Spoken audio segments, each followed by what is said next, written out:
Hello hi friends, welcome back to my channel. കഴിഞ്ഞ ദിവസത്തെ എപ്പിസോഡിൽ ഹീറോ തൻ്റെ മകനെ കാണുന്നവിടം വരെയാണല്ലോ പറഞ്ഞു നിർത്തിയിരുന്നത്. അവരിരുവരെയും കാണുന്നുണ്ടെങ്കിലും പെട്ടെന്ന് തന്നെ ഹീറോയിൻ അവനെ പിടിച്ചു ധരിക്കുന്നുണ്ട്. എന്തിനാ എൻ്റെ പിന്നാലെ വന്നേന്ന് അവൾ തിരക്കുമ്പോൾ, നീ എന്തിനാണ് കരഞ്ഞുകൊണ്ട് അവിടെ നിന്ന് വന്നത്? എന്നോട് നിനക്ക് സ്നേഹമുള്ളത് കൊണ്ടല്ലേ, നിന്റെ മനസ്സിൽ ഞാനിപ്പോഴും ഉള്ളത് കൊണ്ടല്ലേ നീ അവിടെ നിന്ന് കരഞ്ഞുകൊണ്ട് വന്നത്. നീ ഒരു കാര്യം മനസ്സിലാക്കണം, എനിക്കും ലിസയ്ക്കും തമ്മിൽ യാതൊരു ബന്ധവുമില്ല. എൻ്റെ അമ്മയാണ് അവൾക്ക് പാസ്വേഡ് കൊടുത്തത്. 5 വർഷമായി എൻ്റെ മനസ്സിൽ വേറെ ആരും തന്നെ ഇല്ല, നീ മാത്രമേ ഉള്ളൂ എന്ന് അവൻ പറയുമ്പോൾ തന്നെ മാറിപ്പോവാൻ നോക്ക്. നിനക്ക് തലയ്ക്ക് എന്തോ പ്രോബ്ലം ഉണ്ടെന്നാണ് തോന്നുന്നത്. ഇനിയും എൻ്റെ ജീവിതത്തിലേക്ക് കടന്നു വരാതെ എന്ന് ഹീറോയിൻ പറയുന്നത് കേട്ടപ്പോൾ തന്നെ അവൻ പറയുന്നുണ്ട്, 5 വർഷങ്ങൾക്ക് മുമ്പ് എന്താണ് സംഭവിച്ചതെന്ന് എനിക്കറിയില്ല. ഇപ്പോഴും നീ എന്നെ വിട്ടു പോരുമെന്നവൻ പറയുന്നുണ്ടെങ്കിലും അതൊന്നും കേൾക്കാത്ത മട്ടിൽ തന്നെ ഹീറോയിൻ അവിടെ നിന്ന് പോകുന്നു. വീട്ടിലേക്ക് എത്തി കുളിയൊക്കെ കഴിഞ്ഞു വന്ന ഹീറോ ആവട്ടെ എങ്ങനെ ഹീറോയിനെ കറക്റ്റ് ചെയ്യുമെന്ന് ആലോചിക്കുന്നു. അതിനുശേഷം അവനാവട്ടെ ചെസ്റ്റൊക്കെ കാണിച്ചുകൊണ്ടുള്ളൊരു ഫോട്ടോ ഹീറോയിന് അയച്ചു കൊടുക്കുകയും ചെയ്യുന്നു. പിറ്റേ ദിവസം ഹീറോയിൻ വർക്കിനിരിക്കുന്ന സമയത്താണ് വീണ്ടും അവൾക്കൊരു ഫ്ലവർ ബൊക്കെ ലഭിക്കുന്നത്. ആരാണ് ഈ ഫ്ലവർ ബൊക്കെയൊക്കെ അയക്കുന്നതെന്ന് ഹീറോയിൻ സംശയത്തോടെ തന്നെ ആലോചിക്കുന്നു. ഇതേസമയം ഹീറോയ്ക്ക് അവൻ്റെ ഫ്രണ്ടിന്റെ കോള് വരുന്നു. ഫ്രണ്ട് അവനോട് പറയുന്നുണ്ട്, ഞാനൊരു പെൺകുട്ടി ഇഷ്ടപ്പെടുന്നുണ്ടെന്ന് പറഞ്ഞല്ലോ, അത് വേറെ ആരുമില്ല, ആ പെൺകുട്ടി നിന്റെ കമ്പനിയിൽ തന്നെയാണ് വർക്ക് ചെയ്യുന്നതെന്ന്. നിന്റെ ഓഫീസിൽ വർക്ക് ചെയ്യുന്നെന്നോ? ആരാ അൺലക്കി ആയിട്ടുള്ള പേഴ്സൺ എന്ന് ഹീറോ ചോദിക്കുമ്പോൾ ഫ്രണ്ട് പറയുന്നുണ്ട്, അത് വേറെ ആരുമില്ല, നിന്റെ അസിസ്റ്റന്റ് ആണെന്ന്. അപ്പോൾ ഷെൻ വല്ലാതെ ഷോക്കാവുന്നുണ്ട്. ഫ്രണ്ട് പറയുന്നുണ്ട്, എടാ ഇന്ന് അവളുമായിട്ട് എനിക്കൊരു ഡിന്നർ ഓക്കെ ആക്കി തരാമോ എന്ന്. ചെറിയ നീരസത്തോടെ തന്നെ ഹീറോ പറയുന്നുണ്ട്, എംപ്ലോയീസിന്റെ ലൈഫിലൊന്നും താൻ ഇടപെടുന്നതല്ല എന്ന്. എന്നിരുന്നാലും നീ പറഞ്ഞ സ്ഥിതിക്ക് അറേഞ്ച് ചെയ്യാമെന്ന് പറഞ്ഞുകൊണ്ട് ഹീറോയിൻ്റെ അടുത്ത് ഒരു മീറ്റിംഗ് ഉണ്ടെന്ന് പറഞ്ഞ് മെസ്സേജ് അയക്കുന്നു. അങ്ങനെ ആ ഹോട്ടലിലേക്ക് ഹീറോയിൻ എത്തുകയും ചെയ്യുന്നുണ്ട്. അവിടെ ചെന്നപ്പോഴോ ഹീറോയുടെ ഫ്രണ്ട്, എനിക്ക് നിന്നെ നല്ലപോലെ തന്നെ അറിയാം, ഷെന്നിനോട് ഞാൻ പറഞ്ഞിരുന്നു. ഷെന്നാണ് നമ്മൾക്ക് വേണ്ടി ഈ ഡിന്നർ അറേഞ്ച് ചെയ്തെന്ന് കേട്ടപ്പോൾ ഹീറോയിൻ വല്ലാതെ ഷോക്കാവുന്നുണ്ട്. എന്ത് ഷെന്നോ എന്ന് വിചാരിച്ച് അമ്പരപ്പോടെ ഇരിക്കുന്ന സമയത്ത് തന്നെയാണ് ഹീറോ അവിടേക്ക് കടന്നു വന്നത്. നീ എന്താടാ ഇവിടെ ചെയ്യുന്നേന്ന് ഫ്രണ്ട് അവനോട് വിളിച്ച് ചോദിക്കുന്നുണ്ട്. എന്താണെന്ന് ഞാൻ അങ്ങോട്ട് വന്നിട്ട് പറഞ്ഞുതരാമെന്ന് പറഞ്ഞ് ഹീറോ ദേഷ്യത്തോടെ തന്നെ അവിടേക്ക് വന്നിരിക്കുന്നു. നിന്നോട് ഇതിനു മുമ്പ് തന്നെ ഞങ്ങൾ തമ്മിലുള്ള റിലേഷൻഷിപ്പിനെ പറ്റി പറഞ്ഞു തന്നിട്ടുള്ളതല്ലേ എന്ന് ഫ്രണ്ടിനോട് അവൻ ചോദിക്കുന്നുണ്ട്. നീ എന്താ അത് ഇത്ര പെട്ടെന്ന് മറന്നുപോയോ? ഞങ്ങൾ തമ്മിലുള്ള റിലേഷൻഷിപ്പ് എന്ന് പറയുന്നത് തന്നെ ഡയറക്റ്റായി ബെഡിൽ അവസാനിക്കുന്നതാണെന്ന് ഹീറോ പറയുന്നു. ഇത് കേട്ട് ഉടനെ തന്നെ ഹീറോയിൻ പറയുന്നുണ്ട്, ഇവൻ പറയുന്നതൊന്നും മനസ്സിൽ വെച്ചേക്കല്ലേ, ഓൾറെഡി ഞങ്ങൾ ബ്രേക്കപ്പ് ആയിട്ട് 5 വർഷം കഴിഞ്ഞു എന്ന് അവൾ പറയുന്നു. നീ എന്തിനാ അവനെ നോക്കി സംസാരിക്കുന്നത്? എന്നെ നോക്കി സംസാരിക്കുക. ബ്രേക്കപ്പും ഇല്ല, യാതൊന്നുമില്ല. ഇപ്പോഴും നീ എൻ്റെ ലവർ തന്നെയാണ്, എൻ്റെ വൈഫും ആണെന്ന് ഹീറോ തറപ്പിച്ച് പറയുന്നു. അങ്ങനെയൊന്നുമില്ല, ഞാൻ നിന്റെ ലവറും അല്ല വൈഫും അല്ല എന്ന് ഹീറോയിനും പറയുന്നു. ഉടനടി തന്നെ ആ ഫ്രണ്ട് പറയുന്നുണ്ട്, ഈ ദൈവം എന്താ എന്നോടിങ്ങനെ ഒരു ദൈവമില്ലാതെ പെരുമാറുന്നത്? ഞാൻ അവസാനം നിന്റെ പെണ്ണിനെ തന്നെയാണല്ലോ സ്നേഹിച്ചത്, നിങ്ങളിരുവരും നന്നായി തന്നെ ഇരിക്കുമെന്ന് പറഞ്ഞിട്ട് ആ യുവാവ് നിരാശയോടെ അവിടെ നിന്ന് പോകുന്നു. നീ നടിക്കൊന്നും വേണ്ട, ഞങ്ങൾക്ക് വേണ്ടിയിട്ട് ഈ ടേബിൾ ബുക്ക് ചെയ്തത് നീ തന്നെയല്ലേ എന്ന് ഹീറോയിൻ തിരക്കുമ്പോൾ, അങ്ങനെയൊന്നും അല്ല, നമ്മളുടെ റിലേഷൻഷിപ്പിനിടയിൽ ആരും വരുന്നത് എനിക്ക് ഇഷ്ടമല്ല, നമ്മുടെ സ്നേഹം മനസ്സിലാക്കി കൊടുക്കാൻ വേണ്ടിയിട്ടാണ് ഈ ടേബിൾ ബുക്ക് ചെയ്തത്. എനിക്ക് ഈ ജോലി ചെയ്യാൻ തീരെ ഇഷ്ടമല്ല. റെസിഗ്നേഷൻ ലെറ്റർ നിങ്ങളുടെ മെയിലിലേക്ക് അയച്ചിട്ടുണ്ട്, ചെക്ക് ചെയ്ത് നോക്കാൻ ഹീറോയിൻ അവനോട് പറയുന്നു. എന്തിനാ നീ ഇങ്ങനെയൊക്കെ ചെയ്യുന്നത്? നിനക്ക് എന്നോടൊപ്പം തന്നെ ഇരുന്നൂടെ പ്ലീസ് എന്ന് അവൻ പറയുമ്പോൾ, അതൊന്നും പറ്റില്ല, ഈ ജോലി വിട്ടു പോകാനും നിന്നെ വിട്ടുപോകാനും എന്നേക്കുമായി ഞാൻ തീരുമാനിച്ചു കഴിഞ്ഞു എന്ന് തന്നെ ഹീറോയിൻ പറയുന്നു. ശരി, ഞാൻ പറയുന്നതൊക്കെ നീ കേൾക്കാമെന്നുണ്ടെങ്കിൽ നീ പറയുന്നത് ഞാൻ കേൾക്കാമെന്ന് ഹീറോ പറയുന്നത് കേട്ടപ്പോൾ, ആദ്യം നിന്നെ വിവാഹം കഴിക്കില്ല എന്ന് ഹീറോയിൻ പറയുന്നു.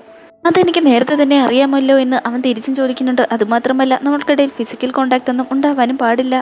ശരി, ഞാൻ സമ്മതിച്ചിരിക്കുന്നു, പക്ഷേ നാളെ 9 മണിക്ക് സിവിൽ ബ്യൂറോയിലേക്ക് പോയി എന്നോടൊപ്പം വിവാഹം രജിസ്റ്റർ ചെയ്യണമെന്നും ഹീറോ ആവശ്യപ്പെടുന്നു. നിനക്കെന്താ എത്ര പറഞ്ഞാലും മനസ്സിലാവില്ലേ? ഇപ്പോഴും ഇങ്ങനെ ലൂസ് മാതിരി സംസാരിച്ചുകൊണ്ടിരിക്കുന്ന എന്തായാലും പറ്റില്ല എന്ന് തന്നെ ഹീറോയിൻ തറപ്പിച്ച് പറയുന്നു. എങ്കിൽ പിന്നെ ഒരു കാര്യം ചെയ്യും, വിവാഹം കഴിക്കാൻ തയ്യാറല്ലാത്ത സ്ഥിതിക്ക് ഇന്ന് വീട്ടിലേക്ക് വന്നാൽ മതി, നമുക്ക് ഒരുമിച്ച് ടൈം സ്പെൻഡ് ചെയ്യാമെന്ന് ഹീറോ പറയുന്നു. എന്നാൽ തന്റെ മൂഡ് തീരെ ശരിയല്ല എന്ന് ഹീറോയിൻ തിരിച്ചു പറയുന്നു. അതത്ര വലിയ കാര്യമൊന്നുമില്ല, നിന്റെ മൂഡ് പെട്ടെന്ന് എന്നെ കൊണ്ട് ചേഞ്ച് ചെയ്യാൻ സാധിക്കുമെന്ന് പറഞ്ഞ് ഹീറോ അവളുടെ കയ്യിൽ പിടിക്കുന്നുണ്ടെങ്കിലും, ഞാൻ വീട്ടിലേക്ക് പോകുമെന്ന് പറഞ്ഞ് ഹീറോയിൻ അവന്റെ കൈ തട്ടി മാറ്റി അവിടെ നിന്ന് വേഗത്തിൽ എഴുന്നേറ്റ് ഓടുന്നുണ്ട്. കാറിലേക്ക് ചെന്നിരുന്ന ഹീറോയിൻ ആവട്ടെ ഇവനെപ്പോഴും ഈ ഒരു കാര്യത്തെക്കുറിച്ച് മാത്രമേ ഓർമ്മയുള്ളൂ, ഇവന് ഭ്രാന്താണെന്ന് മനസ്സിൽ വിചാരിക്കുന്ന സമയത്ത് തന്നെ അവളുടെ കയ്യിലേക്ക് നോക്കുന്നു. അപ്പോൾ അവളുടെ കയ്യിലൊരു വജ്രമോതിരം ഉണ്ടായിരുന്നു. ഇതെങ്ങനെ തന്റെ കൈവിരലിലേക്ക് വന്നു എന്ന് ഹീറോയിൻ ആലോചിക്കുന്നുണ്ട്. അപ്പോൾ ഹോട്ടലിലെ രംഗങ്ങൾ അവളുടെ മനസ്സിലേക്ക് കടന്നു വരുന്നു. അവളുടെ കയ്യിൽ പിടിച്ച സമയത്ത് അവൻ ധരിപ്പിച്ചു കൊടുത്തതാണത്. ആ റിങ്ങിലേക്ക് നോക്കുമ്പോൾ 5 വർഷങ്ങൾക്ക് മുമ്പുള്ള ഒരു ദിവസത്തേക്ക് അവളുടെ ഓർമ്മകൾ കടന്നു ചെല്ലുന്നു.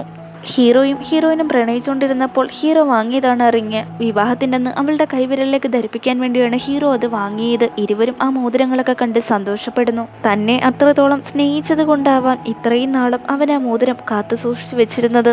പക്ഷേ അവൻ്റെ ഈ സ്നേഹത്തിനും മോതിരത്തിനും താൻ അർഹയല്ല എന്ന് തന്നെ അവൾ മനസ്സിൽ വിചാരിക്കുന്ന സമയത്ത് തന്നെ ഹീറോയുടെ മെസ്സേജ് അവൾക്ക് വരുന്നുണ്ട്. നീ ആ റിങ് അക്സെപ്റ്റ് ചെയ്താൽ തീർച്ചയായും നീ എൻ്റെ വൈഫാവുമെന്നും ഹീറോ മെസ്സേജിലൂടെ അവളോട് പറയുന്നു. അവന്റെ വാക്കുകൾ ഹീറോയിനെ വല്ലാതെ ദേഷ്യം പിടിപ്പിക്കുന്നുണ്ട്. ഇവൻ ഒരിക്കലും മാറാൻ പോകുന്നില്ല എന്ന് മനസ്സിൽ വിചാരിച്ചുകൊണ്ട് തന്നെ ആ റിങ് എടുത്ത് കളയാൻ ഹീറോയിൻ തുടങ്ങുന്നുണ്ടെങ്കിലും ഇത് ഡയമണ്ട് റിങ് അല്ലേ, വിറ്റ് പണമാക്കുന്നത് തന്നെ ഹീറോയിൻ പിന്നീട് മനസ്സിൽ വിചാരിക്കുന്നു. പിറ്റേ ദിവസം ഹീറോയെ മീറ്റ് ചെയ്യാനായി ഹീറോയിൻ പോകുന്നു. വന്നപടി അവൾ ഒരുപാട് വഴക്ക് ഹീറോയെ പറയുന്നുണ്ട്. ഇപ്പോൾ തന്നെ ഒരു 100 പ്രാവശ്യമെങ്കിലും നിങ്ങൾ എന്നെ വിളിച്ചു കാണുമെന്ന്. ഉടനടി തന്നെ ഹീറോ തലവേദനിക്കുന്ന പോലെ ഒരു എക്സ്പ്രഷൻ കാണിക്കുന്നു. ഇത് കണ്ടപ്പോൾ ചെറിയൊരു പരിഭ്രാന്തി ഹീറോയിന്റെ ഉള്ളിൽ തോന്നുന്നുണ്ട്. എന്തുകൊണ്ട് നിങ്ങൾ ഹോസ്പിറ്റലിൽ പോയില്ല എന്ന് പറഞ്ഞുകൊണ്ട് തന്നെ ആരെങ്കിലും വിളിക്കാൻ അവൾ പോകാൻ തുടങ്ങുന്നുണ്ടെങ്കിലും അതൊന്നും വേണ്ട, ഒന്ന് മസാജ് ചെയ്താൽ മാറാവുന്നതേ ഉള്ളൂ എന്ന് അവൻ പറയുന്നത് കേട്ടപ്പോൾ ഹീറോയിൻ അവന്റെ നെറ്റിയിൽ മസാജ് ചെയ്തു കൊടുക്കുന്നു. അവളെ ഇങ്ങനെ നോക്കിക്കൊണ്ടിരിക്കുന്ന ഹീറോ പെട്ടെന്ന് തന്നെ അവളെ എടുത്തുകൊണ്ട് മാറ്റി നിർത്തിയിട്ട് എന്റെ അടുത്തുനിന്ന് ഇങ്ങനെ അകന്നു പോകാതെ എപ്പോഴും എന്റെ കൂടെ തന്നെ ഇരിക്കെ, ഞാൻ എത്രത്തോളം തന്നെ മിസ് ചെയ്തെന്ന് അറിയാമോ എന്നൊക്കെ ചോദിക്കുന്നുണ്ട്. ഇത് ഓഫീസാണ്, ഇവിടെ വെച്ചിരുന്നത് നന്നല്ല എന്ന് ഹീറോയിൻ. എങ്കിൽ പിന്നെ വാ നമുക്ക് വീട്ടിലേക്ക് പോകാം. അതൊന്നും പറ്റില്ല, എനിക്കിപ്പോൾ പീരീഡ്സ് ആണ്, നിന്റെ വീട്ടിലേക്കൊന്നും വരാൻ പറ്റില്ല എന്ന് ഹീറോയിൻ പറയുന്നത് കേട്ടപ്പോൾ അതൊന്നും വേണ്ട, ജസ്റ്റ് നീ എൻ്റെ കൂടെ ഇരുന്നാൽ മാത്രം മതിയെന്ന് ചെവിയുടെ അടുത്തേക്ക് വന്ന് അവൻ പറയുമ്പോൾ ഹീറോയിൻ ഉടനടി തന്നെ അവനെ തള്ളി മാറ്റി ഓഫീസ് മുറിയുടെ പുറത്തേക്ക് പോകുന്നു. അവളുടെ ടേബിളിൽ എത്തിയപ്പോഴോ അവിടെയാണെങ്കിൽ ഒരു കവറിൽ സാനിറ്ററി പാഡ്സ് ഒക്കെ വെച്ചിട്ടുണ്ടായിരുന്നു. ഇതെല്ലാം ആ ലൂസിന്റെ പണിയായിരിക്കും എന്ന് ഹീറോയിൻ മനസ്സിൽ വിചാരിക്കുന്നു. അതുമാത്രമല്ല ഇതുവരെയും പീരീഡ്സ് ആയിട്ടില്ലല്ലോ എന്നൊരാശങ്കയും അവളുടെ ഉള്ളിൽ തോന്നാതിരുന്നില്ല. ഇതേ സമയം തന്നെ ഹീറോയുടെ മെസ്സേജും ഹീറോയിൻ ലഭിക്കുന്നുണ്ട്. എൻ്റെ വൈഫിന് വയറുവേദന വല്ലതും ഉണ്ടെങ്കിൽ ഞാൻ തടവിത്തരാം. ഇവൻ ഒരിക്കലും നേരെയാവാൻ പോകുന്നില്ല, ഇവന്റെ ഭ്രാന്ത് ഒരിക്കലും തീരാൻ പോകുന്നില്ല എന്ന് ദേഷ്യത്തോടെ തന്നെ ഹീറോയിൻ മനസ്സിൽ വിചാരിക്കുന്നു. ഇതേ സമയം തന്നെ ഹീറോയുടെ അമ്മയുടെ കോള് ഹീറോയ്ക്ക് വരുന്നുണ്ട്. നിന്റെ മുത്തശ്ശി നീയുള്ള സിറ്റിയിലേക്ക് വന്നിട്ടുണ്ട്. കാര്യം എന്തെന്ന് വെച്ചാൽ അവരുടെ ഫസ്റ്റ് ലവിനെ തേടി വന്നതാണ്. അവരുടെ മേലൊരു കണ്ണുണ്ടായിരിക്കണമെന്ന് ഹീറോയുടെ അമ്മ പറയുന്നു. ഈ പ്രായത്തില് ഫസ്റ്റ് ലവിനെ കണ്ടെത്തിയിട്ട് മുത്തശ്ശി ഇതെന്ത് ചെയ്യാൻ പോവുകയാണെന്ന് തന്നെ ഹീറോയും വിചാരിക്കുന്നു. ഇതേ സമയം തന്നെ ഹീറോയുടെ മുത്തശ്ശിയാവട്ടെ ഹീറോയിന്റെ അമ്മയുമായി നല്ല ഫ്രണ്ട്ഷിപ്പിലായിരുന്നു. നിങ്ങളുടെ വീടിന്റെ ഈ തൊട്ടിപ്പുറത്തെ വീട് തന്നെയാണ് ഞാനും എടുത്തിരിക്കുന്നത്. എൻ്റെ ഫസ്റ്റ് ലവിനെ കാണാൻ വേണ്ടിയിട്ടാണ് ഞാൻ ഈ സിറ്റിയിലേക്ക് വന്നത്. അവസാനമായി കണ്ടിട്ട് ഒരു ഹായെങ്കിലും പറഞ്ഞിട്ട് പോകണമെന്നുണ്ടായിരുന്നു. പക്ഷെ എന്ത് ചെയ്യാന്, അയാൾ നേരത്തെ മരിച്ചുപോയി. അവസാനമായി ഒന്ന് കാണാനുള്ള വിധി പോലും ദൈവം ഒരുക്കി തന്നില്ലല്ലോ എന്ന് മുത്തശ്ശി കുറച്ച് വിഷമത്തോടെ തന്നെ പറയുന്നു. അതൊക്കെ പോട്ടെ, കുഴപ്പമില്ല എന്ന് പറഞ്ഞ് മുത്തശ്ശി സമാധാനിപ്പിക്കുമ്പോൾ തന്നെ ഹീറോയിന്റെ അമ്മയ്ക്ക് ഒരു കോള് വരുന്നുണ്ട്. ഹോസ്പിറ്റലിൽ നിന്നുള്ള കോളായിരുന്നു അത്. ഹീറോയിന്റെ മകന് തീരെ സുഖമില്ല, പെട്ടെന്ന് തന്നെ ഹോസ്പിറ്റലിലേക്ക് എത്തണമെന്നായിരുന്നു അവർ പറഞ്ഞിരുന്നത്. ധൃതിയിൽ തന്നെ അവരവിടെ നിന്ന് പോകാൻ ശ്രമിക്കുന്നുണ്ടെങ്കിലും എവിടെ പോവുകയാണെന്ന് മുത്തശ്ശി തടഞ്ഞുകൊണ്ട് ചോദിക്കുന്നു. ഒന്ന് നിൽക്ക്, എൻ്റെ അടുത്ത് കാറും ഡ്രൈവറും ഒക്കെ ഉണ്ട്, നമുക്ക് കാറിൽ പോകാമെന്ന് പറഞ്ഞ് മുത്തശ്ശി അവരെയും കൂട്ടിക്കൊണ്ട് ഹോസ്പിറ്റലിലേക്ക് പോകുന്നു. മുത്തശ്ശി അവരുടെ അടുത്ത് വന്നിരുന്നിട്ട് നിന്റെ പേരക്കുട്ടിയെ കാണാൻ വളരെ ഭംഗിയുണ്ട്, ഇതിനു മുമ്പ് എവിടെയോ കണ്ടതുപോലെ തോന്നുന്നു, കുഞ്ഞിന് നല്ല പനിയുണ്ടല്ലോ, ഇവന്റെ അച്ഛൻ എവിടെയാണെന്നൊക്കെ തിരക്കുന്നു. 5 വർഷങ്ങൾക്ക് മുമ്പ് തന്നെ അവളുടെ ബോയ് ഫ്രണ്ടുമായി പിരിഞ്ഞു ജീവിക്കുകയാണ്.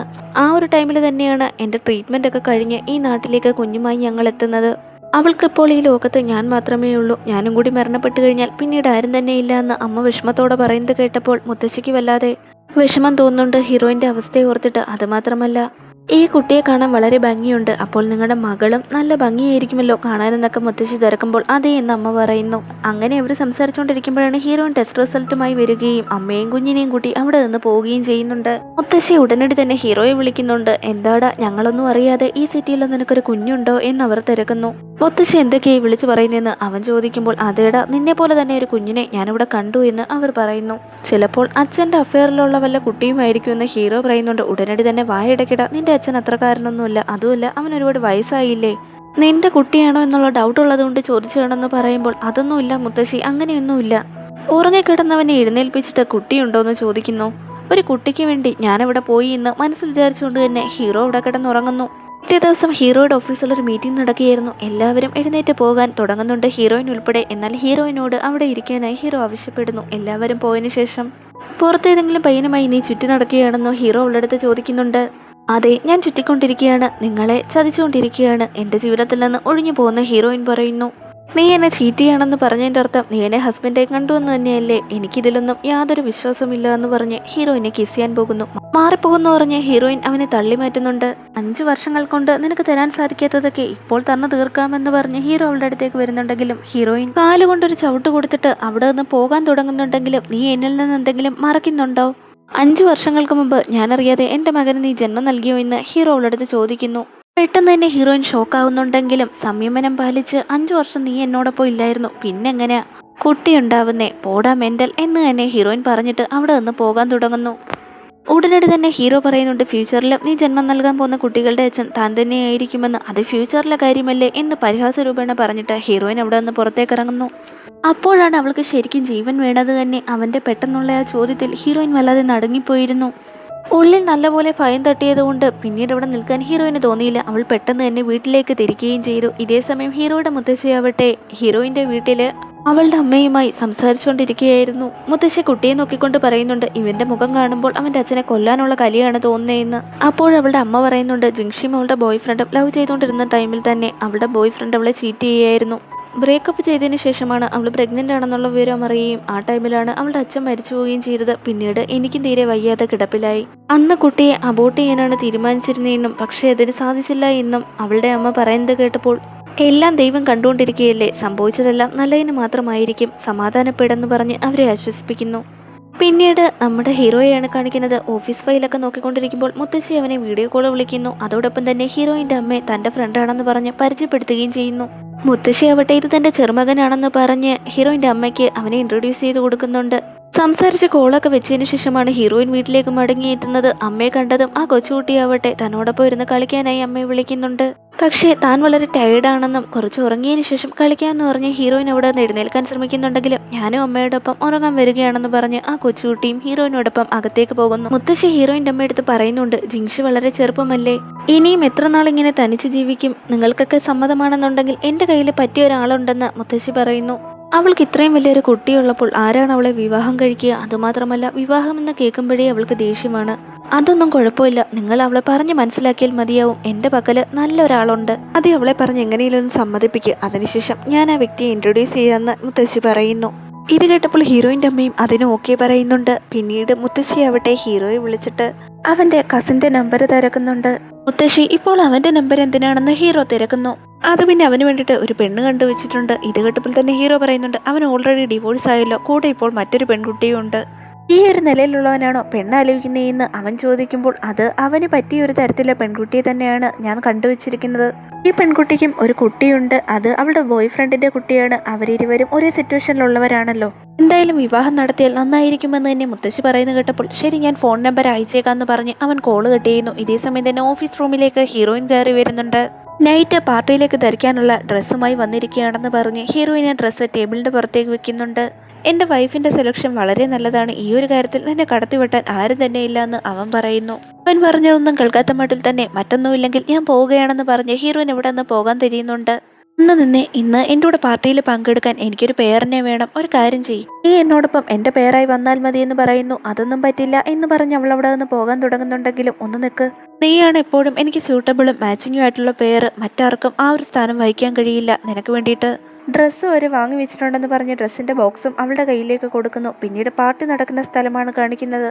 ഹീറോയിനെയും കൂട്ടിക്കൊണ്ടാണ് ഹീറോ പാർട്ടിയിലേക്ക് പോകുന്നത്. എല്ലാവരും അവരിരുവരും കണ്ടപ്പോൾ തന്നെ പെർഫെക്റ്റ് ജോഡികളാണെന്ന് പറയുകയും ചെയ്യുന്നുണ്ട്. കണ്ടില്ലേ, മാരേജ് കഴിഞ്ഞാലും എല്ലാവരും ഇത് തന്നെയാണ് പറയാൻ പോകുന്നത്, ഇത് അതിനു മുമ്പുള്ള ഒരു ട്രയൽ ആണെന്ന് അവൻ പറയുന്നു. ഇതൊക്കെ കേട്ടിട്ട് ഹീറോയിന് നന്നായി ദേഷ്യം വരുന്നുണ്ട്. വായടച്ച് വെക്കുന്നതന്നെ അവൾ ദേഷ്യത്തോടെ അവനോട് പറയുന്നു. പെൺകുട്ടികളൊക്കെ ഹീറോയുടെ ചുറ്റും കൂടി അവനോട് സംസാരിക്കാൻ തുടങ്ങുന്നുണ്ട്. ഉടനടി തന്നെ ഈ അവസരം മുതലെടുത്ത് ഹീറോയിൻ ആവട്ടെ നിങ്ങൾ ഇവരോടൊക്കെ സംസാരിക്കുക, ഞാനിപ്പോൾ വരാമെന്ന് പറഞ്ഞ് അവിടെ നിന്ന് പോകുന്നു. അവൾ നേരെ ആഹാരം കഴിക്കാനാണ് പോയത്. ഇതേസമയം ഒരു വ്യക്തി അവളോട് വന്ന് സംസാരിക്കുന്നുണ്ട്. നിങ്ങൾ ഷെന്നിന്റെ അസിസ്റ്റന്റ് അല്ലേ, കാണാൻ വളരെ ഭംഗിയുണ്ടെന്നൊക്കെ ഹീറോയിന്റെ അടുത്ത് അയാൾ പറയുന്നുണ്ട്. എന്നാൽ അയാളുടെ സംസാരം വളരെ അലോസരമായി തോന്നി ഹീറോയിൻ അവിടെ നിന്ന് പോകാൻ ശ്രമിക്കുന്നുണ്ടെങ്കിലും അവളെ പോകാൻ അയാൾ അനുവദിച്ചില്ല. നീ ഇതെവിടെ പോവുകയാണ്? ഷെൻ സാറിനെ അന്വേഷിച്ച് പോവുകയാണെങ്കിൽ സാർ ഒരു പെൺകുട്ടിയുമായി ആ മുറിയിലേക്ക് കയറി പോകുന്നത് കണ്ടു. ബോറടിക്കുന്നുണ്ടെങ്കിൽ ഞാൻ കമ്പനി തരാമെന്ന് പറയുമ്പോൾ അതൊന്നും വേണ്ടാന്ന് പറഞ്ഞ് ഹീറോയിൻ അവിടെ നിന്ന് പോകുന്നുണ്ട്. എന്നാൽ ഉടനടി തന്നെ ജ്യൂസ് അവളുടെ മേലേക്ക് തട്ടിയൊഴിക്കുന്നുണ്ട്. അറിയാതെ ചെയ്തതാണ്, സോറി എന്ന് പറഞ്ഞ് അത് തുടച്ചു കൊടുക്കാനായി അയാൾ പോകുന്നു. അതൊന്നും വേണ്ടെന്ന് പറഞ്ഞ് ഹീറോയിൻ അയാളെ തള്ളി മാറ്റുന്നു. നീ എന്തിനാ എന്നോട് ഇങ്ങനെ ചെയ്തത്, ഞാൻ എത്ര പണക്കാരനാണെന്ന് അറിയാമോ എന്നൊക്കെ ചോദിച്ച് അയാളെ ഹീറോയിൻ്റെ അടുത്ത് മോശമായി സംസാരിക്കുന്നു. ഇത് കേട്ടുകൊണ്ടുവന്ന് ഹീറോ ആവട്ടെ അയാളുടെ മേലേക്ക് ജ്യൂസ് ഒഴിക്കുന്നുണ്ട്. ഇനി ഇവിടെ നിന്നാൽ നിന്നെ ജീവനോടെ വെക്കില്ല എന്ന് തന്നെ ഹീറോ തറപ്പിച്ച് പറയുന്ന കേട്ടിട്ട് അയാൾ അവിടെ നിന്ന് ഭയന്നു പോകുന്നുണ്ട്. ജിങ്ഷി നീ ഓക്കെ അല്ലേ, നിനക്ക് യാതൊരു കുഴപ്പവുമില്ലല്ലോ എന്ന് അവനവളടുത്ത് ചോദിക്കുന്നുണ്ട്. അതിന് ഹീറോയിൻ നീ എന്തിനാണ് എൻ്റെ കാര്യങ്ങളൊക്കെ അന്വേഷിക്കുന്നത്, ഏതോ ഒരു പെൺകുട്ടിയുടെ ചുറ്റി നടക്കുകയാണെന്നല്ലോ അറിയാൻ സാധിച്ചത്, അവളോടെ തന്നെ പൊക്കോ എന്ന് പറഞ്ഞിട്ട് ഹീറോയിൻ അവിടെ നിന്ന് ദേഷ്യത്തോടെ പോകുന്നു. എന്റെ പൊന്നു ഭാര്യ നീ എന്തൊക്കെയായി പറയുന്നതെന്ന് ചോദിച്ചുകൊണ്ട് ഹീറോ അവളുടെ പിന്നാലെ തന്നെ കൂടുന്നു. നീ എന്തിനാണ് എൻ്റെ പിന്നാലെ വരുന്നത്, അവളുടെ പിന്നാലെ അല്ലേ പോകണ്ടേ എന്ന് ഹീറോയിൻ ചോദിക്കുന്നു. നിനക്ക് ജലസാണോ എന്ന്? ആ പെൺകുട്ടി ഞാനൊന്നും ചെയ്തിട്ടില്ല, അവളാണ് എന്നെ ഹറാസ് ചെയ്യാൻ ശ്രമിച്ചത്. തീർച്ചയായും നിന്നെ ശല്യം ചെയ്ത തടിയനും ആ പെൺകുട്ടിക്കും തമ്മിൽ എന്തെങ്കിലും ബന്ധമുണ്ടായിരിക്കും, തീർച്ചയായും നമ്മളെ പിരിക്കുകയായിരിക്കും അവരുടെ ലക്ഷ്യം. വേണമെങ്കിൽ ഇപ്പോൾ തന്നെ സത്യം എന്താണെന്ന് പോയി മനസ്സിലാക്കിയിട്ട് വരാമെന്ന് ഹീറോ പറയുന്ന കേട്ടപ്പോൾ അതൊന്നും വേണ്ട, അയാളെ എന്നെയല്ലേ ഇൻസൾട്ട് ചെയ്യാൻ ശ്രമിച്ചത്, ഞാൻ തന്നെ അതിനുള്ള മറുപടി കൊടുത്തോളാം എന്ന് പറഞ്ഞ് ഹീറോയിനും ഹീറോയും കൂടി അയാളുള്ള മുറിയിലേക്ക് പോകുന്നു. ഇവിടെ ഒരു നായ ഉരയ്ക്കുന്ന ശബ്ദം കേട്ടല്ലോ. അത് കേട്ടിട്ടാണ് ഇവിടേക്ക് വന്നതെന്ന് ഹീറോയിൻ അയാളെ ഇൻസൾട്ട് ചെയ്ത് സംസാരിക്കുന്നു. എന്ത് ധൈര്യം ഉണ്ടായിട്ടാണ് എന്നോട് ഇങ്ങനെ സംസാരിച്ചതെന്ന് ചോദിച്ച് ഹീറോയിന്റെ അടുത്ത് അയാൾ വഴക്കിനൊരുങ്ങുന്നുണ്ടെങ്കിലും ഇടയിലേക്ക് ഹീറോ കയറി വരുന്നുണ്ട്.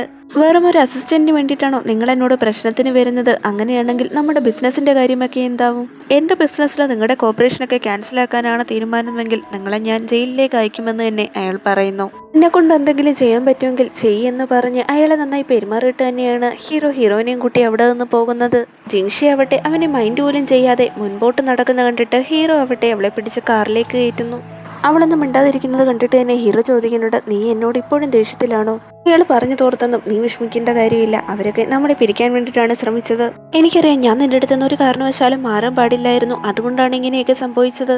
നിന്റെ ഈ ദേഷ്യം എങ്ങനെ മാറ്റണമെന്ന് എനിക്കറിയാമെന്ന് പറഞ്ഞ് ഹീറോ അവിടെ കയ്യിൽ പിടിക്കുന്നുണ്ടെങ്കിലും എന്നെ തുടരുമെന്ന് പറഞ്ഞ് ഹീറോയിൻ ദേഷ്യത്തോടെ അവന്റെ കൈ തട്ടി മാറ്റുന്നു. നീ എന്നോട് ക്ഷമിക്കുക, ഞാൻ ചെയ്ത തെറ്റ് തന്നെയാണ്. നീ എന്തെങ്കിലും എന്നോടൊരക്ഷരമെങ്കിലും മിണ്ട്.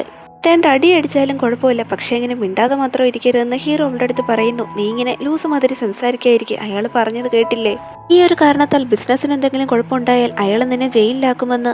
നീയെങ്കിലും കെയർഫുൾ ആയി ഇരിക്കുന്നു പറഞ്ഞ് ഹീറോയിൻ ആ കാറ് വിട്ട് വെളിയിലേക്ക് ഇറങ്ങി പോകുന്നു. അതേസമയം തന്നെ മേഡത്തിന്റെ കൂടെ വഴക്കാണോ എന്ന് ഹീറോയുടെ ഡ്രൈവർ ചോദിക്കുന്നുണ്ട്. ഇതിനെ പറ്റിയല്ലാതെ മറ്റെന്തെങ്കിലും ചോദിക്കാനുണ്ടെങ്കിൽ ചോദിക്കുന്നു തന്നെ ഹീറോ അയാളുടെ അടുത്ത് പറയുന്നു. അയാൾ നിങ്ങളെ ജയിലിലേക്ക് അയക്കുമെന്ന് ആശങ്കയോടെ ഡ്രൈവർ ചോദിക്കുന്നുണ്ട്. അങ്ങനെയൊന്നും സംഭവിക്കില്ല. അവനെ കൊണ്ട് തന്നെയൊന്നും ചെയ്യാൻ സാധിക്കില്ല. ഇപ്പോൾ വളരെ ടയേർഡാണ്. വേഗം തന്നെ വീട്ടിലേക്ക് പോകുമെന്ന് പറഞ്ഞ് ഡ്രൈവറിനെ ഹീറോ നിർദ്ദേശം നൽകുന്നു.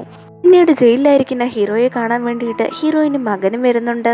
നിന്റെ അച്ഛൻ ഇങ്ങനെ ജയിലിലാവുമെന്ന് ഞാൻ ഒരിക്കലും കരുതിയിരുന്നില്ല. ഇനി നമ്മൾ അമ്മയും മകനും എന്ത് ചെയ്യുമെന്ന് ചോദിച്ച് കുഞ്ഞിനെ ചേർത്ത് പിടിക്കുന്ന സമയത്ത് തന്നെ ഞാൻ പ്രഗ്നന്റ് ആണോ എന്ന് ഹീറോയിൻ ആലോചിക്കുന്നു. ഒരു കുഞ്ഞിനെ വളർത്താൻ തന്നെ പാടുപെടുകയാണ്. അപ്പോൾ ഈ കുഞ്ഞിനെ എങ്ങനെ വളർത്തുമെന്ന് ആലോചിച്ച് ഹീറോയിൻ അലറി കരയുന്നു. താൻ പ്രഗ്നന്റ് ആണല്ലോ എന്ന് വിചാരിച്ചുകൊണ്ട് തന്നെയാണ് ഹീറോയിൻ പെട്ടെന്ന് സ്വപ്നത്തിൽ നിന്നുണരുന്നത്. അപ്പോൾ മാത്രമാണ് അത് വെറും ഒരു സ്വപ്നമാണെന്ന് ഹീറോയിന് തോന്നുന്നത്. എന്നാൽ അവളുടെ മനസ്സിൽ വല്ലാത്തൊരു ഭയം ഉരുണ്ട് കൂടിയിരുന്നു. ഇതുവരെയും പീരീഡ്സ് ആയിട്ടില്ല, എന്താണ് ഇത്ര ലേറ്റ് ആവുന്നത്? ഒരു പക്ഷേ താൻ പ്രഗ്നന്റ് ആയിരിക്കുമോ എന്ന് മനസ്സിൽ വിചാരിച്ചുകൊണ്ട് തന്നെ ഹീറോയിൻ ഉടനടി ഹോസ്പിറ്റലിൽ വിളിച്ച് അപ്പോയിന്റ്മെന്റ് ബുക്ക് ചെയ്യുന്നുണ്ട് ബ്ലഡ് ടെസ്റ്റ് ചെയ്യാനായി. പിന്നീട് ഹീറോയും അവന്റെ മുത്തശ്ശിയെയാണ് കാണിക്കുന്നത്. എന്റെ കസിൻ അല്ലേ ബ്ലൈൻഡ് ഡേറ്റ്, ഞാൻ എന്തിനാണ് ഇവിടെ ഇരിക്കുന്നത്? അവർ രണ്ടുപേരും മനസ്സ് തുറന്ന് സംസാരിക്കട്ടെ. എനിക്ക് ഓഫീസിൽ ഒരുപാട് ജോലികൾ ചെയ്തു തീർക്കാനുണ്ടെന്ന് പറഞ്ഞ് ഹീറോ അവിടെ നിന്ന് എഴുന്നേറ്റ് പോകുന്നു. ഹീറോ അവിടെ നിന്ന് പോയതിനു ശേഷം മുത്തശ്ശിയാവട്ടെ ഹീറോയിനെ വിളിച്ചിട്ട്, മോളെ പെട്ടെന്ന് തന്നെ വരാൻ നോക്ക്. നിനക്ക് വേണ്ടിയിട്ട് ഞങ്ങളെല്ലാവരും കൂടി ഒരു ഫാമിലി ഡിന്നർ അറേഞ്ച് ചെയ്തിട്ടുണ്ട്. നിന്റെ അമ്മയൊക്കെ ഇവിടെ വെയിറ്റ് ചെയ്തിരിക്കുകയാണെന്ന് പറയുന്നു. ഹീറോനോട്ടെ ചെക്കപ്പിനായി ഇതിനോടകം തന്നെ ഹോസ്പിറ്റലിൽ എത്തിയിരുന്നു. ഈവനിങ് ആവും റിസൾട്ട് ലഭിക്കാനെന്ന് അറിഞ്ഞതുകൊണ്ട് തന്നെ ഹീറോയിൻ എല്ലാവരും മൊത്തമുള്ള ഡിന്നറിന് വേണ്ടി റെസ്റ്റോറൻറ്റിലേക്ക് പുറപ്പെടുന്ന സമയത്ത് ഹീറോ വിളിക്കുന്നുണ്ട്. എനിക്ക് നിന്നെ ഒന്ന് കാണണമായിരുന്നല്ലോ, നമുക്കിരുവർക്കും വേണ്ടി ഒരു ഡിന്നർ അറേഞ്ച് ചെയ്തിട്ടുണ്ടെന്ന് ഹീറോ അവളുടെ അടുത്ത് പറയുന്നു. അതൊന്നും പറ്റില്ല, എനിക്ക് വരാൻ സാധിക്കില്ല. അതിൽ മുഖ്യമായ ഒരു കാര്യമുണ്ടെന്ന് ഹീറോയിൻ പറയുമ്പോൾ, എന്നെക്കാട്ടിലും ഇമ്പോർട്ടൻ്റ് ആയിട്ടുള്ള എന്ത് കാര്യമാണ് നിനക്കുള്ളത്? ഹസ്ബൻഡായി എനിക്ക് വേണ്ടേ നീ ഇമ്പോർട്ടൻസ് തരാനെന്ന്? ഈ ലോകത്ത് മറ്റാരെക്കാട്ടിലും എനിക്ക് ഏറ്റവും കൂടുതൽ ഇമ്പോർട്ടൻ്റ് എൻ്റെ അമ്മ തന്നെയാണ്. അമ്മ എന്നെ ഡിന്നറിന് വിളിച്ചിരിക്കുകയാണ്, എനിക്ക് പോയേ മതിയാവൂന്ന് ഹീറോയിൻ പറയുമ്പോൾ, ശരി നീ പോയിട്ട് വന്ന് തന്നെ ഹീറോയിൻ പറയുന്നു. പിന്നീട് ഹീറോയുടെ മുത്തശ്ശിയും കസിൻ ബ്രദറും അവളുടെ അമ്മയുടെ ഒപ്പം ഇരുന്ന് എല്ലാവരും ഫുഡൊക്കെ കഴിക്കുന്നുണ്ട്. ഇഷ്ടമുള്ള ഫുഡൊക്കെ ഓർഡർ ചെയ്തോളാനും ഹീറോയുടെ കസിൻ പറയുന്നു. ഇതേ സമയം ഹീറോയുടെ ഫ്രണ്ട് ഉണ്ടല്ലോ വെളിയിൽ നിന്ന് ഈ രംഗങ്ങളൊക്കെ കാണുകയും ഹീറോയെ ഇത് അറിയിക്കുകയും ചെയ്യുന്നുണ്ട്. നിന്റെ ആള് മറ്റൊരാളുമായി ഹോട്ടലിൽ ബ്ലൈൻഡ് ഡേറ്റിന് വന്നിരിക്കുകയാണെന്ന് പറയുന്നു. ഇത് കേട്ടതും ഹീറോ വല്ലാതെ ഷോക്കാവുന്നുണ്ട്. കുറച്ച് സമയങ്ങൾക്ക് ശേഷം ഫുഡൊക്കെ കഴിച്ചു കഴിഞ്ഞ് ഹീറോയിൻ പുറത്ത് നിൽക്കുന്ന സമയത്ത് തന്നെ ആ യുവാവ് ഹീറോയിന്റെ അടുത്തേക്ക് വരുന്നുണ്ട്. എന്നോട് ക്ഷമിക്കണം, ഇത് ബ്ലൈൻഡ് ഡേറ്റ് ആണെന്ന് എനിക്ക് അറിയില്ലായിരുന്നു. ഡിന്നറിനാണെന്ന് പറഞ്ഞ് അമ്മ വിളിച്ചത് കൊണ്ടാണ് ഞാൻ ഇവിടേക്ക് വന്നത്. ബ്ലൈൻഡ് ഡേറ്റ് ആണെന്ന് ഇവിടെ വന്നപ്പോഴാണ് മനസ്സിലായത്, അല്ലാതെ എനിക്കിതിൽ യാതൊരു ഇൻട്രസ്റ്റും ഇല്ലാന്ന് ഹീറോയിൻ പറയുന്നു. ജിങ്ഷയ്ക്ക് ഇൻട്രസ്റ്റ് ഇല്ലെങ്കിൽ ഞാൻ നിർബന്ധിക്കില്ല, ജസ്റ്റ് ഫ്രണ്ട്സ് ആയിരുന്നാൽ മാത്രം മതി.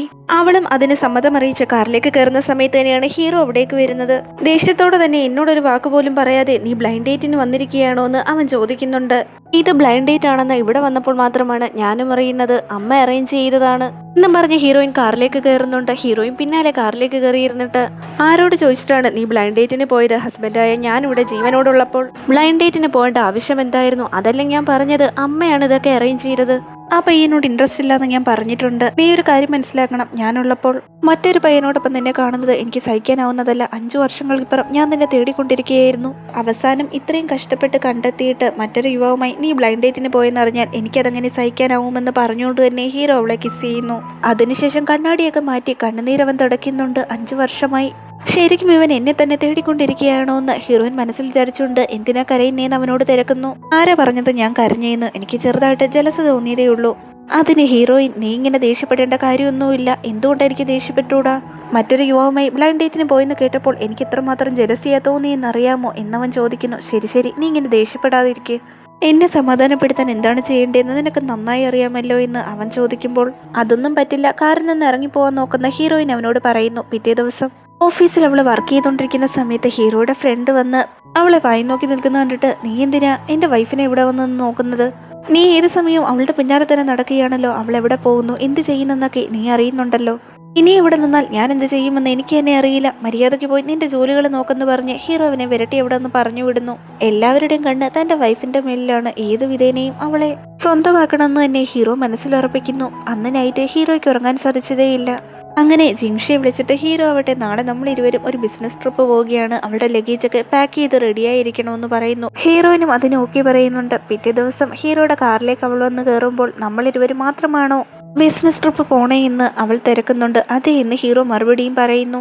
ടെന്നാവട്ടെ അവളുടെ ID പ്രൂഫുകളൊക്കെ കൊണ്ടുവന്നിട്ടുണ്ടോ എന്ന് തിരക്കുന്നുണ്ട്. പ്രൂഫുകൾ ഉണ്ടെങ്കിലേ ഫ്ലൈറ്റിൽ കയറാൻ സാധിക്കൂ എന്ന് അവൻ പറയുന്നു. ബിസിനസ് ട്രിപ്പ് പോണെന്ന് പറഞ്ഞ് ഹീറോയിനെ സിവിൽ ബ്യൂറോയിലേക്ക് വിവാഹം രജിസ്റ്റർ ചെയ്യാനായി കൊണ്ടുവന്നിരിക്കുകയാണ് ഹീറോ. ദയവ് ചെയ്ത് എന്നെ മാരേജ് ചെയ്യ്, ഇനിയും എന്നെ വിട്ടുപോരുന്ന ഹീറോ അവളുടെ അടുത്ത് യാചന രൂപേനെ പറയുന്നുണ്ടെങ്കിലും നിനക്ക് ഭ്രാന്താണോ എന്ന് ചോദിച്ചുകൊണ്ട് ഹീറോയിൻ അവിടെ നിന്ന് പോകാൻ തുടങ്ങുന്നു. ഹീറോ അവളെ തടഞ്ഞിട്ട്, വീണ്ടും നീ എന്നെ നിരസിക്കാൻ പോവുകയാണോ? നിനക്ക് എന്നെ മാരേജ് ചെയ്യാൻ താല്പര്യമില്ലേ? നീ പറയുന്ന എന്ത് വേണമെങ്കിലും ഞാൻ അനുസരിച്ചോളാം, എന്ത് കണ്ടീഷൻ വേണമെങ്കിലും അനുസരിച്ചോളാം. ഇതെല്ലാം എൻ്റെ സ്വത്തുവകകളുടെ പ്രൂഫുകളാണ്, അതെല്ലാം ഞാൻ നിന്റെ പേരിലേക്ക് ആക്കിയിട്ടുണ്ട്. ദയവ് ചെയ്ത് എന്നെ വിട്ടുപോരുത്. നീയില്ലാതെ എനിക്ക് ജീവിക്കാൻ പറ്റില്ല. 5 വർഷങ്ങൾക്കിപ്പുറം ഞാൻ നിന്നെ തേടി വന്നിരിക്കുകയാണ്. ഇനിയും എന്നെ ഉപേക്ഷിച്ച് പോരുതെന്ന് ഹീറോ പറയുമ്പോൾ ഹീറോയിനാവട്ടെ അവൻ്റെ അമ്മ പറഞ്ഞ കാര്യങ്ങളൊക്കെയാണ് ഓർക്കുന്നത്. ഈ പണം എടുത്തിട്ട് തൻ്റെ മകനെ ഉപേക്ഷിച്ചിട്ട് പോയെന്ന് അവർ പറഞ്ഞില്ലേ, അതൊക്കെ ഓർത്തെടുത്ത ഹീറോയിനാവട്ടെ വല്ലാതെ വിഷമത്തോടെ തന്നെ ആ ഫയൽ അവൻ്റെ കയ്യിലേക്ക് വെച്ചിട്ട് തന്നെ അവിടെ നിന്ന് പോകുന്നു. അവിടെ നിന്ന് ജിങ്ഷി നേരെ പോയത് ഹോസ്പിറ്റലിലുള്ള അവളുടെ റിപ്പോർട്ട് വാങ്ങിക്കാനാണ്. റിപ്പോർട്ട് വാങ്ങിയപ്പോഴോ 6 ആഴ്ച അവൾ പ്രഗ്നന്റ് ആണെന്ന് കണ്ടെത്തുകയും ചെയ്യുന്നു. ഇനി എന്ത് ചെയ്യുമെന്നറിയാതെ ഹീറോയിൻ വല്ലാതെ ഷോക്കാവുകയും അതോടെ തന്നെ ഹീറോ ആവട്ടെ അവള് മാരേജിന് സമ്മതിച്ചില്ലല്ലോ എന്ന് പറഞ്ഞ് ഒരുപാട് മദ്യപിക്കുകയും ചെയ്യുന്നിടത്ത് നമ്മുടെ ഡ്രാമയുടെ സെക്കൻഡ് പാർട്ട് അവസാനിച്ചിരിക്കുകയാണ്.